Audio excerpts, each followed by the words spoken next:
Hey guys, it's Heather from Cookies for Breakfast here with the Pregnancy Week 36 update vlog. That sounds really scary. There's only 4 more weeks left at most. I definitely don't think it's going to be that long. I think it'll probably be 3 weeks, or less. I don't really know.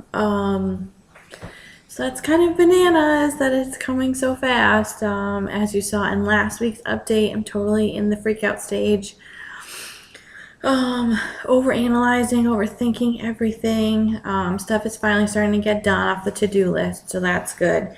Probably the biggest thing that I still need to do is find a pediatrician, nail that down, and figure out the doula situation. And I don't remember if I talked about that a lot in last week's video, but obviously, I'm going for a VBAC this time, and I'm really wanting to go all natural, like no medication at all, which is totally different from how I was when I had Benjamin. I was like, give me all the drugs, and I ended up having probably the most medicated birth you could have, minus being completely knocked out. So it's really not the experience that I want to have this time. The VBAC itself, I feel confident about. I feel like it's going to happen. I'm sure once I'm actually in labor, I'll be questioning myself a lot more. But the whole no medication part, that's what really freaks me out because I'm not really sure that I can do it. So I don't know. I'm kind of nervous. So anyway, that's what kind of has been getting me to think about the doula. I've been reading the Bradley Method book. And I was planning on doing a whole review on my favorite pregnancy books, but I still have to finish that one and another one in order to do the review. So maybe it'll be a shorter review than I originally planned. But anyway, the Bradley Method book talks all about the importance of the partner and all these things that the partner is supposed to do. So really, like, for it to work perfectly or as well as it can, the mom should read the book and the dad should read the book. And I am barely going to have time to finish it before the baby's born. So Derek certainly will not have time to finish it, nor do I think he would really read it anyway, even if he did have time. So that's been there's just so much information about how important the partner is. And that could like make or break your success. And it has like all these things that they're supposed to do. And because he doesn't know about all those things, like he obviously can't, just kind of come up with them on his own. So thinking that a doula might be in our future. However, we definitely cannot afford a doula in this area. They're about $1,000 for a fully trained, certified, experienced doula, which we don't have. Absolutely not. When we were building the house, we ran into like a ton of extra expenses that we weren't planning on. There was a lot of problems along the way that we never could have expected, so we ended up way, way, way over budget. So now there's like $0 available for any kind of extras at all. It's just bare basic. So I'm looking into getting a brand new doula, somebody who either isn't certified yet or hasn't, had a lot of experience, because been told you can get those for free or for like a very reduced rate. So that's what I'm hoping for, to be able to find in the next couple weeks before the baby comes. So just adding a little bit of extra pressure to try to find that and find somebody that I like and that, will work with us. So I don't know. I'm kind of nervous about that. So I'm working out that this week. What else? Last week, at my midwife's appointment, I had Benjamin with me. The baby's heart rate was like really fast. I think it was in the 180s. It's supposed to be below 160. So they sent me for, I guess it was kind of like a non-stress test. I had to lay there with the monitor on my belly for 20 minutes. What's interesting is that for the past several months, for a very long time, it's been happening more and more frequently. I get these like really weak moments, like where like I need to sit down or like I can't, like just like my whole body is just like really weak and I have to sit down or stop moving or just like lean on something because I just feel so physically drained all of a sudden.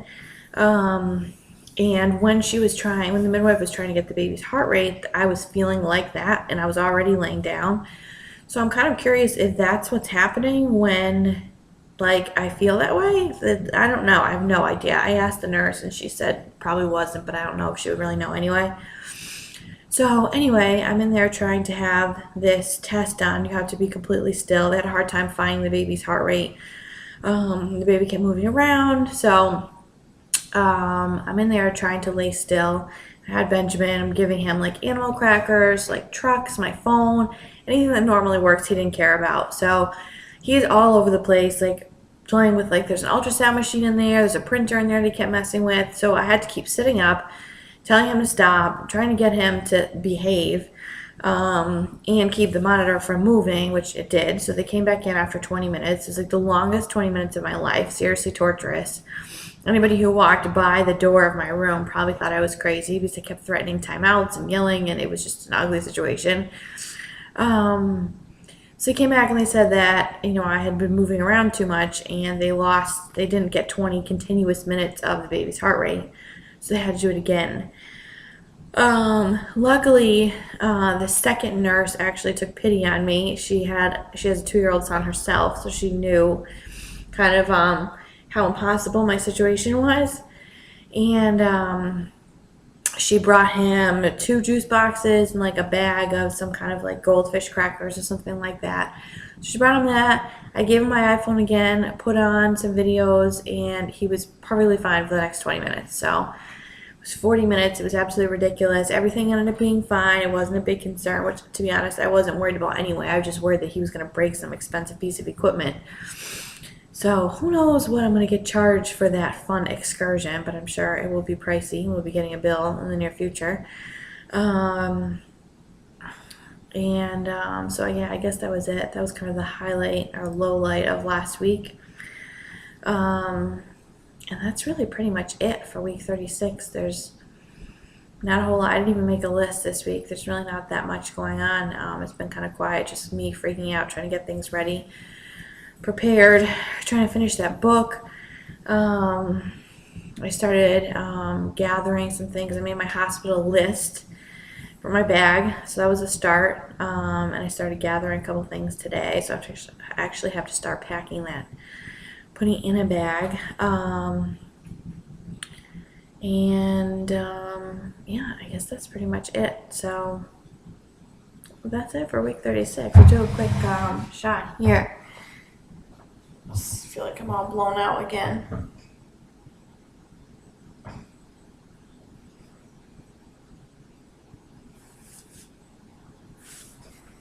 It's really hard for me to see what that looks like when I'm standing up. So, but yeah, like I feel like I've been essentially the same size for like a couple weeks now. So, I'm kind of waiting to bust it out at the end because with Benjamin, like the last 2 months, the last 1 month is when I really like got big.